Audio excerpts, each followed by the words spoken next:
So, hey, beautiful people. This video today is going to be centered around marriage. And before we dive into the topics, I would first want to just give a brief, concise synopsis of what marriage consists of. It is not the wedding ring that you put on your finger. It is not the written contract. It is not the ceremony that solidifies the marriage, but it's God and you and that individual being on one accord. For many people, they are married by documentation. They're married by a signia on their finger, but in heart, they're not truly married. In heart, they're not. And so it is God. Without those two factors right there, y'all being on one accord, becoming one mind, the two becoming one flesh in the presence of the Lord, is not a true marriage whatsoever. If the Lord did not call you to that person, then it's not a true marriage. And so that's the first thing we need to understand, that marriage is a ministry to uplift and give God the glory. It is not some kind of privilege as a result of being made God's image and likeness. No, it is marriage is a kingdom business. It is a ministry that is part of the kingdom business. Marriage is the very foundation of humanity in general. It is the very thing that creates a society. It starts off with one home. It is the very nucleus which builds a home, the husband, the wife, then the children. Then from one house to several houses make a community, several communities make a society, several societies make a nation, so on and so forth. And so that's why marriage is so vital. We see the wars, we see all the chaos and the social discognizance is because of the lack of family structure. There's a lot of social and family dysfunction in the homes because of the lack of understanding of marriage and the lack of value and appreciation of marriage. Thinking that you can just marry who you want, no matter the gender, no matter the theology, no matter the principles and beliefs. You can just divorce when you're not happy. Various of these things have caused our society to be destroyed. Because guess what? Our presidents, many of them have wives. Your governors have wives. The military men has wives. All of what's going on internally is going to impact their performance when they come and service the people of the nation. Again, what happens in the home is essential, and the nucleus of the home is the husband and the wife. Now, I will go into these various topics. So, one of the leading factors in the breakdown in marriages today is communication or the lack thereof, right? So, what are some healthy ways to communicate with your spouse? That's a very, very, very good question. I think let's give an example, right? We're gonna give a live example. You and I have had that as one of our most vital issues. And for me personally, it's understanding that every individual is unique. And that's why I had to understand dealing with you. I have these various different methods that I use, but then it's also not just the methods, it's how you apply the methods, because methods are like what? Tools, right? So, for example, I can have a shovel, but the way I use the shovel for one soil, I may not be able to use for another soil. You have type 1 soil, you have type 2 soil. These are the terms we use in construction. And so if it's a type 1 soil, it's very, very soft. Type 2, type 3, the further it goes on, the more intense it is. So you might have to apply a lot more force. So in other words, it's not always the method, it's how you apply the method. As people would commonly say, it's not always what you say, it's how you say. So oftentimes we got to be able to set a parameter. There's some ways we should not talk to one another. That's just a given. And then there's some things that are beneficial. Like, for example, when talking, you should ask questions to make sure that the person understands. First of all, you say, "Do you understand?" They're like, "Yeah, sure." But sometimes that's not good enough. Person's like, "Yeah, I understand." And you think they understand until later on, then you find out, like, no, that's not what I'm saying. Then there's a conflict there. And they're like, no, I said this and I said that. So sometimes you got to ask them, okay, tell me what you got out of what I just said. And that helps eliminate certain confusion. And then as well, when there's something that happened, there's some kind of contingent, we got to allow people to be able to escalate. Now, I notice with you, that doesn't really work with you at this present moment. But for me, with me doing prison time, I had to understand that because people would get very, very vehement. And if you want to keep this thing from being violent, somebody dying, all of us going on lockup, sometimes you gotta let a person vent. And I've seen that that's not just something like, oh, that's an isolated setting for people who are incarcerated. No, homes are like this.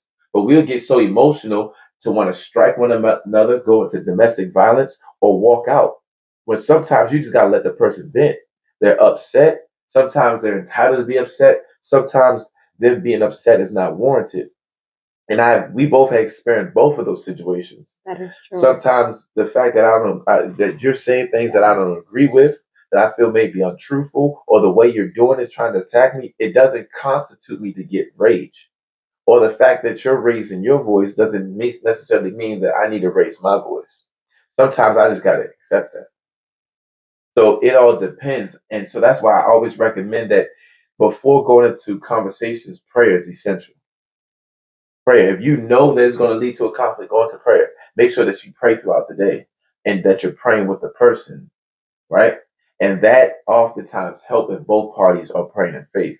Or at least the one who's more mature, they can help facilitate the way they deal with the operation because it's not always getting it's not always getting someone to agree with you is producing the best outcome.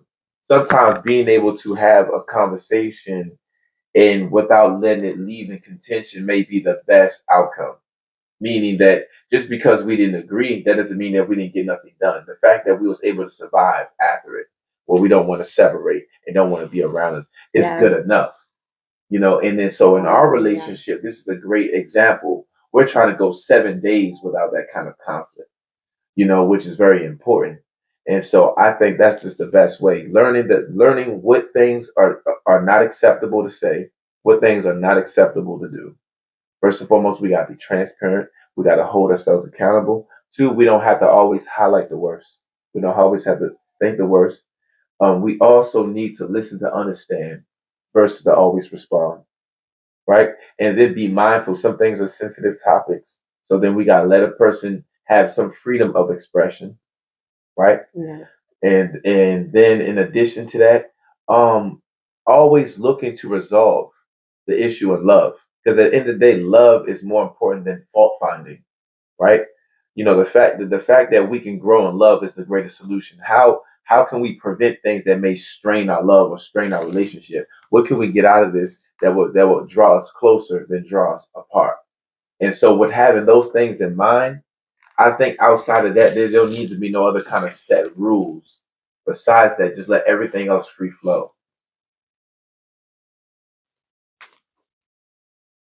So a lot of couples tend to say they got bored in their marriage. And as a result, fornication and temptation had an opportunity to creep in. What would you suggest to couples finding ways to do new things together and doing things that they both like to do? How can they do that? What would you suggest for a couple? Well, first, I would want to touch on that part of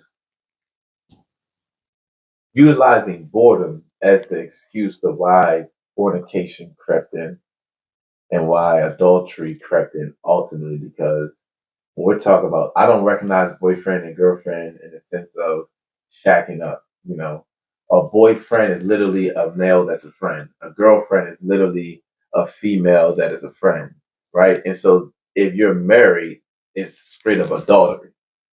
And so being bored does not constitute adultery. And so to me, I feel like the fact that people don't address their lust before they get married, it just goes haywire once they're married.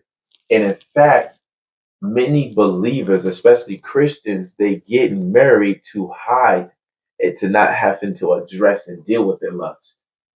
Like nymphomaniacs, people who masturbate, people who's in prostitution, people who's stuck in the pornography. Now that they're trying to live a righteous life, they're still battling with those demons.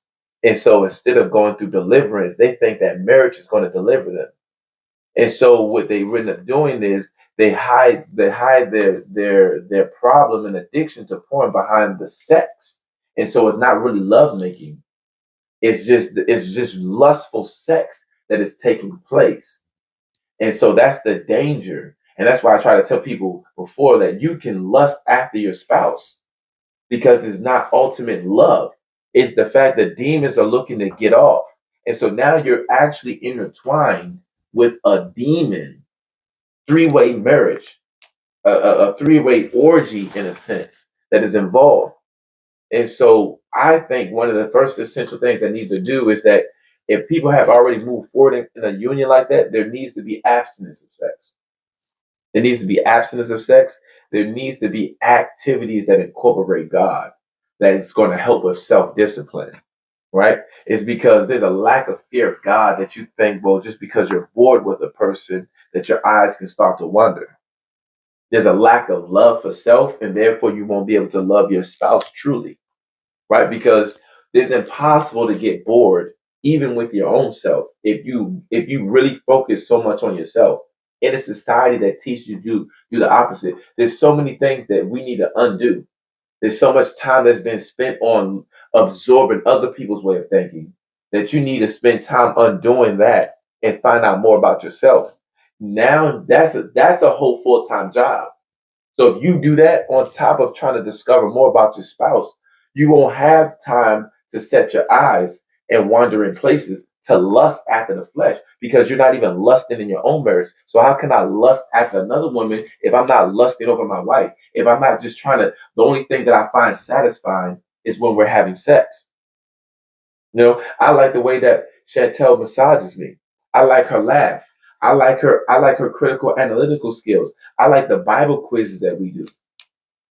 There's various of different things that you can find about a person. And that's why I tell people so much. I'll give you another example. Here's another tangent for you. I did prison time, right? And so I did so much time.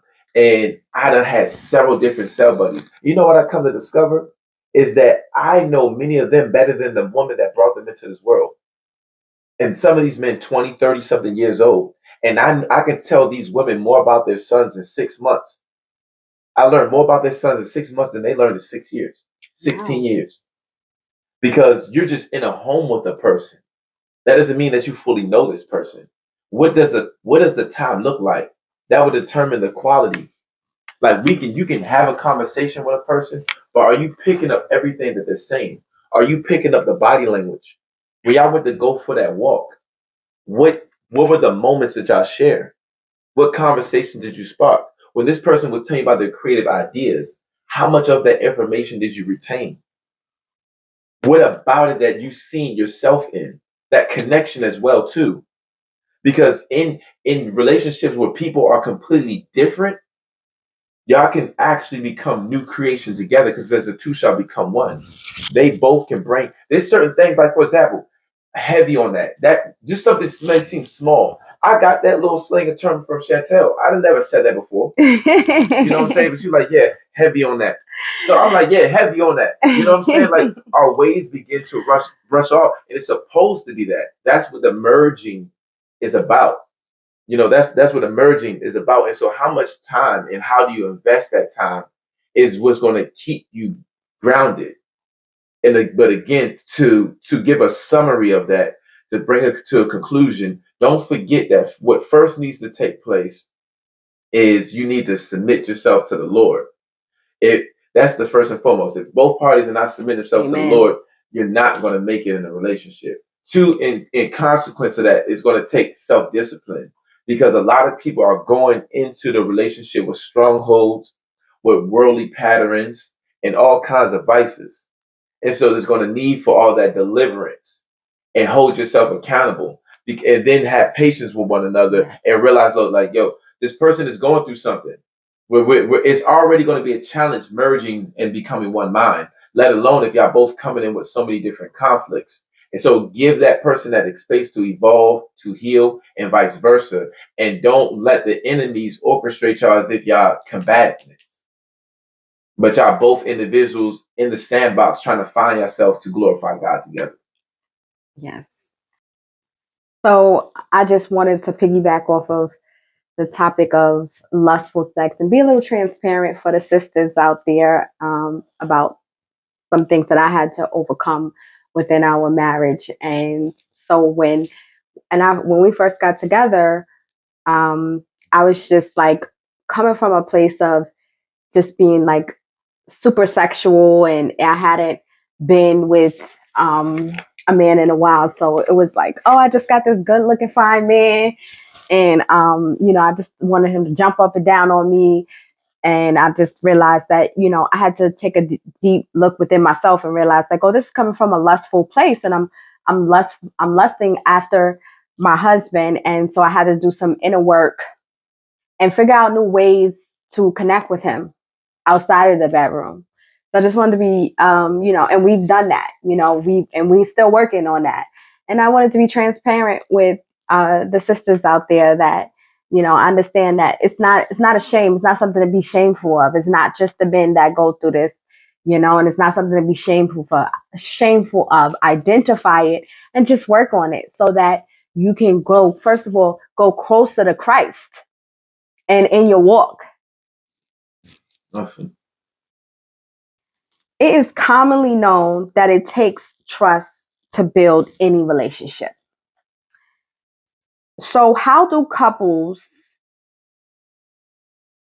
trust their spouse? How do couples trust their spouse?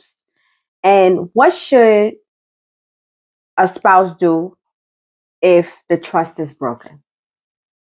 Mm. Well, the vows, first and foremost, the vows. You got to always remember what started it all. And it takes me back to Revelations where he says, remember your first love. Come back to your first love, right? And that's a marriage because Christ is a husband, right? And the church is the bride, and he's the bridegroom. So he's talking about remember your vows. Like remember the testimonies that I made in your life. Remember when you first got converted. Remember when you were first on fire. And so it took some trust to believe in the invisible God. It really took trust. Like, but you felt it, but it didn't take much because you can feel it. It's like there were so many things that he did in your life. Like, I know that the God who I have not seen with my eyes is working for me. I just know. And that's something that you got to think about when it comes to the marriage. Now, I'm going to kind of break down two things. I'm going to set two things apart. Trust in God, not just in the person you married, is going to help. Trust the one that you married. Now, let me show you something.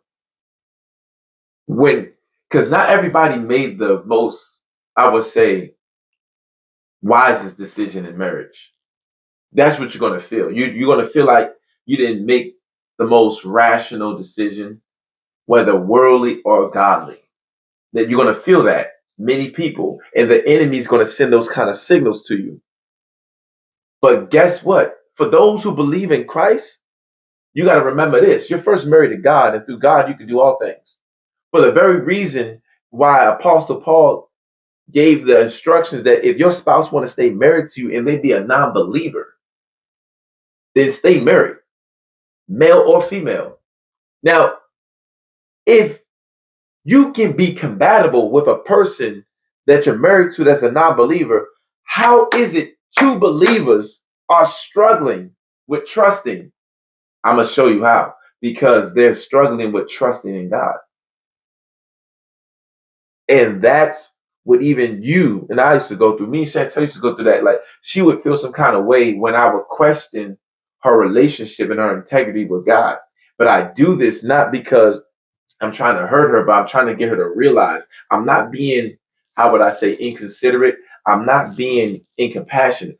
I'm getting her to understand that when you begin to question certain dynamics, you're acting as if God is not in control and he's not sovereign, even in this marriage. You begin to ignore a lot of principles like through Christ I can do all things. With God there's nothing impossible. All things work for the greater good according to those who love God. Walk by faith and not by sight, right? Boom. So that's so those are the things that you got to begin to deal with. You got to deal with all those factors. That's that. And then so now let's move on to when there is situations that warrants some distrust, right? And so we have been in relationship, like certain aspects of our relationship that kind of like, how would I say, warrant that, where the way I have dealt with you, like even violence have been involved in our relationship, and then me responding to her getting violent. Like imagine, I know many of y'all may not have heard of men who has been assaulted by the female being the aggressor is not really common. And so with me grabbing you, you don't really like that as a response. You feel like that's also a form of violence. The way that I would talk to you, when I get excited when things like that happen, or even when lying and things this happen, you don't like the way I respond. That would trigger you. And in addition to that, let's give another example. When that $1,000 was misused, like when I was just so naive and thinking that these guys were really trying to sell us a truck, a nice decent truck, really had any mileage on it for $1,000, and the guy scammed us. That was just me being really naive. That had a huge trust factor, right? And then everything that I dealt with you, as far as the sexual activities, which I leave that up to you to share, that caused a distrust. But I'm gonna share with you what I did with that. I trust most importantly with the Lord. That's my whole biggest thing. It says forgive. That's what it says first and foremost. It says forgive. It tells us to forgive. So that's what makes it easy. That I know that forgiveness and mercy can help change people. That's what you begin to do. You got to deal with the thing that's most important, because when I think about trust, I think about hope.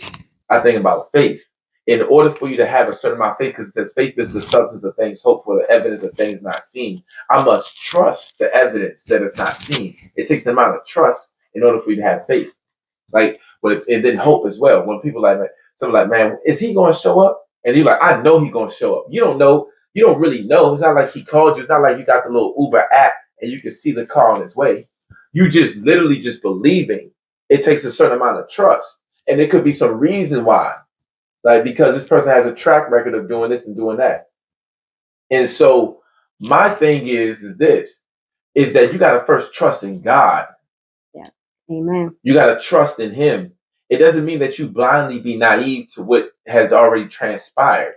It's that love, as it says at the end of First Corinthians chapter 13, it says faith, hope, and love is the greatest of all these. So when the trust factor becomes a huge issue and is broken, the first way of amending it is to operate in love. Because when all things fail, love never fails, as it says in that same chapter, First Corinthians chapter 13. Love never fails. So that's the first thing and foremost. When trust becomes an issue, love never fails. So roles in a marriage these days are very controversial, and some would say non-traditional. According to biblical principles, what is the man supposed to provide? What is the woman supposed to provide in the marriage? And how can both parties help one another glorify God? What is a man supposed to provide, and what is a woman supposed to provide according to the Bible? That's a good question. That's a very, very good question. According to the Bible, that's the real highlight. According to the Bible, the roles of a man and a woman, the position of a man and a woman. So when we visit Ephesians 5, starting off at verse 22, we can see kind of a synopsis of the position of the male and the female. When we visit First Corinthians chapter 11, we can see the position of the male and the female. In First Corinthians chapter 11, it says the head of every woman is a man, right? We see that the woman was created for man, and then too it says even through the man, right? We see also in Ephesians chapter 5 where it says, wives, submit yourselves unto your husbands as unto the Lord. We see husbands, love your wife. as Christ loved the church. So we can recognize the order there, that not only the man is the head of every woman, but the man is to operate in the woman's life as if he was the Lord himself. Now, just because a man is to operate in the woman's life as if he's the Lord himself doesn't make the woman inferior whatsoever. It doesn't give a license to undermine.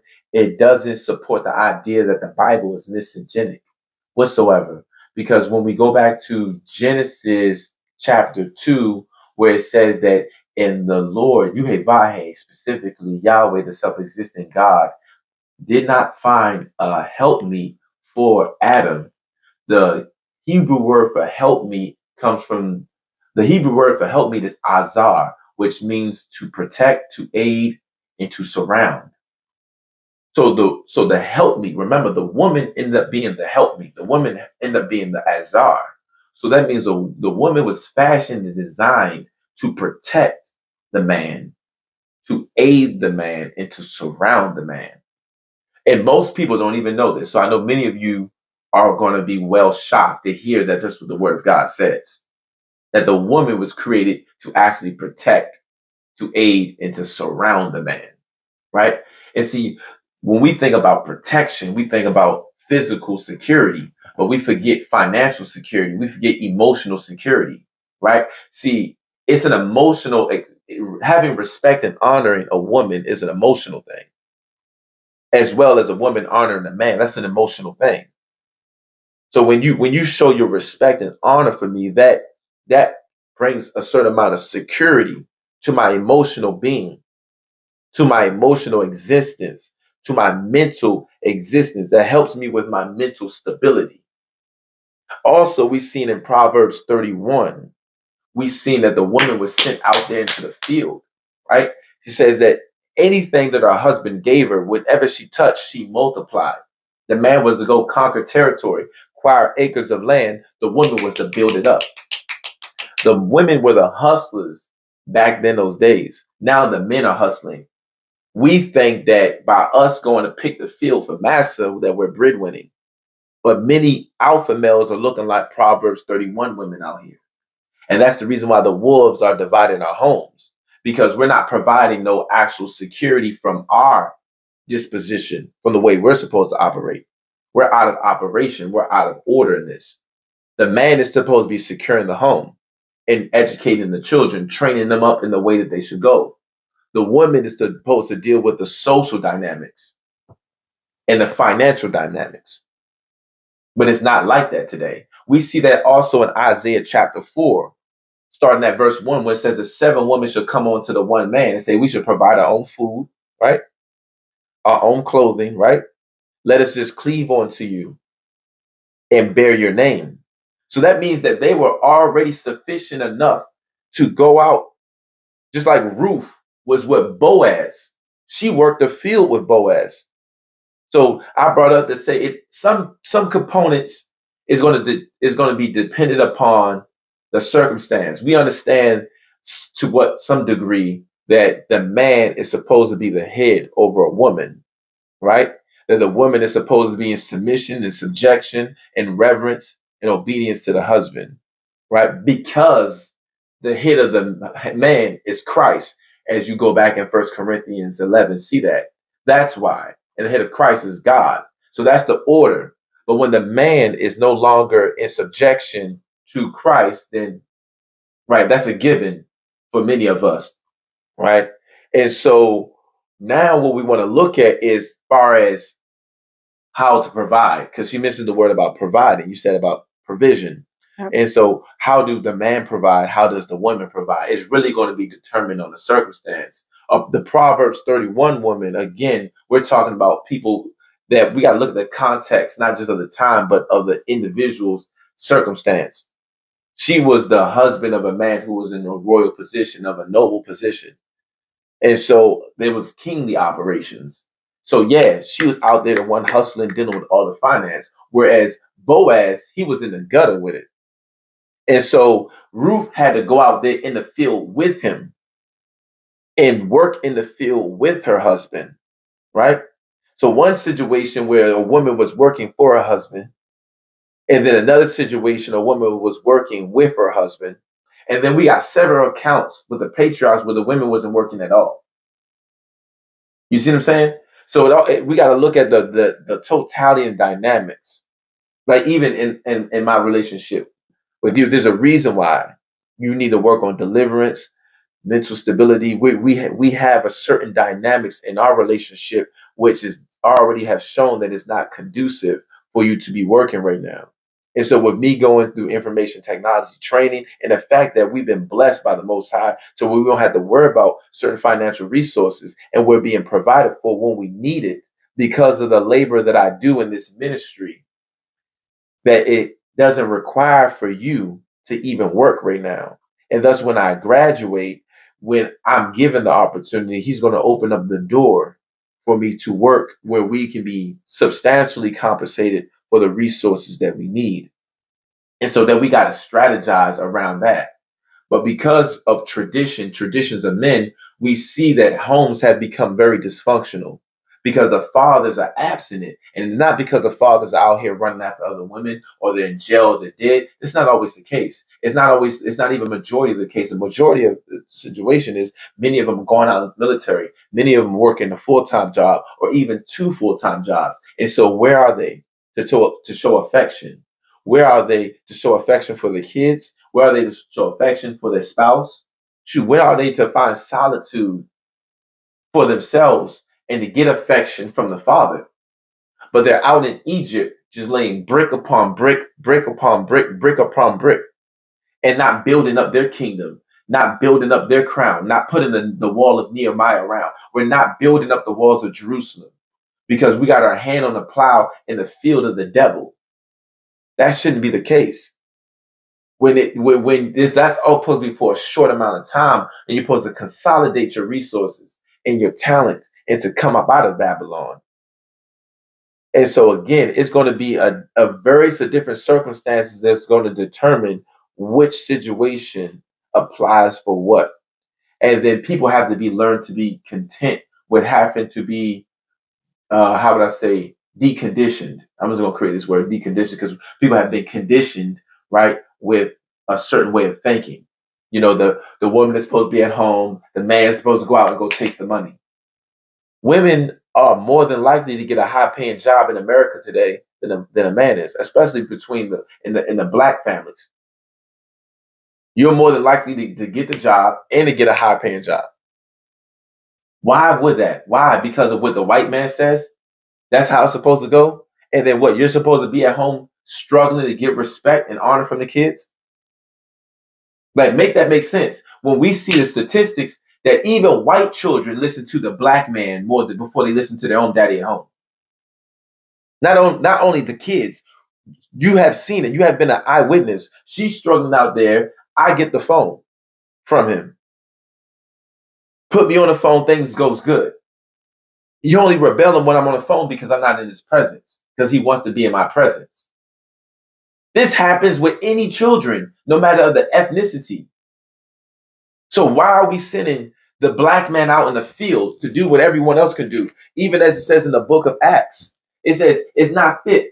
The apostle said it's not fit for us to leave the ministry to go wait on tables. The ministry of the gospel to go wait on tables. The women were arguing that the Gentile women were being untreated, were being treated poorly because the Jewish women were getting more food than the Gentile women. They were arguing over food. And that's what they say. The man's supposed to provide food on the plate.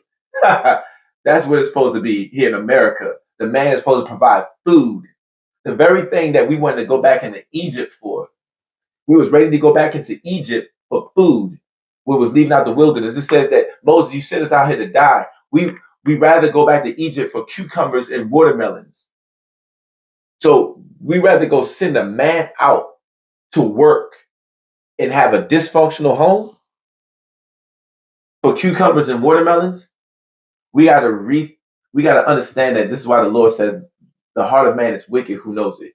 We gotta understand why the Lord says lean not on our own understanding.